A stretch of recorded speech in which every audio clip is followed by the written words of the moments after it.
Hello et bienvenue sur ma chaîne. Aujourd'hui je vais vous montrer comment utiliser la plasticine. Donc moi j'ai prise en blanche de chez Nails Company, je vous mettrai le lien dans la description. Il vous faudra également un petit peu d'alcool et un stylo avec embout silicone. Donc je viens prendre un petit peu de matière, je vais venir étaler la pâte sur le dos de ma main et je vais venir former une petite boule avec mon doigt.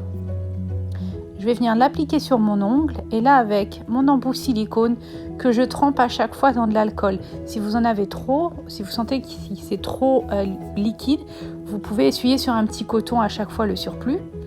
Voilà, l'alcool va vous permettre de bien travailler la pâte sans qu'elle devienne trop collante. Tant qu'elle n'a pas été sous la lampe et qu'elle n'a pas séché en fait sous la lampe, la pâte pourra se travailler encore et encore.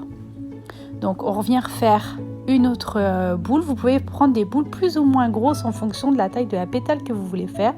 Là je vais en faire une qui est un petit peu plus large. Donc toujours le même principe, on vient vraiment aplatir en étirant légèrement chaque côté pour vraiment former la pétale. Et donc on peut en faire une en rond ou une pétale un peu plus allongée. Vous pouvez vraiment choisir la forme que vous voulez.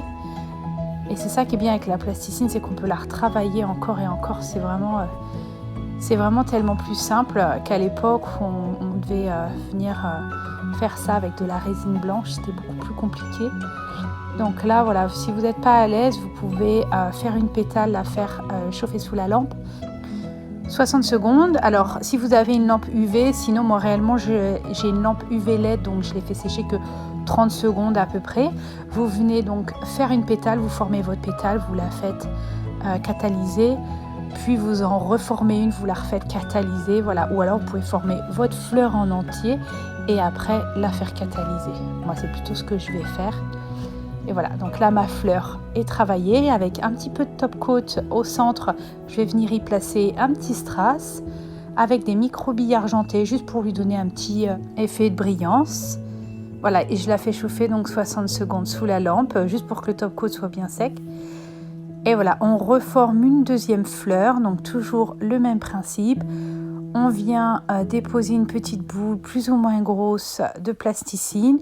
Et avec mon stylo silicone, je vais venir en fait toujours l'aplatir du point central que j'ai choisi vers l'extérieur. Voilà, en aplatissant toujours les côtés, on peut venir légèrement sur les côtés rabattre la pâte en fait pour donner un effet comme si la pétale se refermait. Ça donne du relief et c'est vraiment très joli. Alors j'utilise le plus souvent le côté le plus tranchant de mon silicone.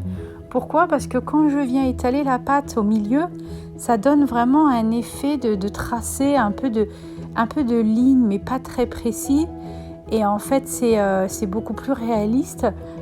Souvent les pétales en fait elles ont cet effet en fait un peu de tracé au milieu si vous regardez, et du coup je trouve que ça donne un effet un petit peu plus réaliste. Je vous mettrai également dans la description le lien où j'ai acheté mon pinceau à embout silicone pour former justement mes fleurs.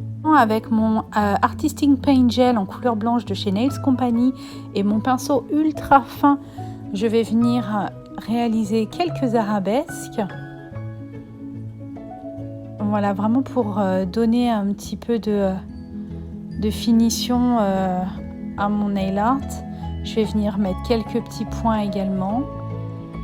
Et puis avec un petit peu de top coat, toujours au cœur de ma fleur, je vais venir placer donc un strass avec quelques micro-billes argentées. On fait catalyser quelques secondes, on peut remettre une petite touche de top coat par-dessus et refaire catalyser 60 secondes pour être sûr que les strass et les micro-billes soient bien fixés. Et voilà, vous avez votre résultat final, vos fleurs 3D en plasticine.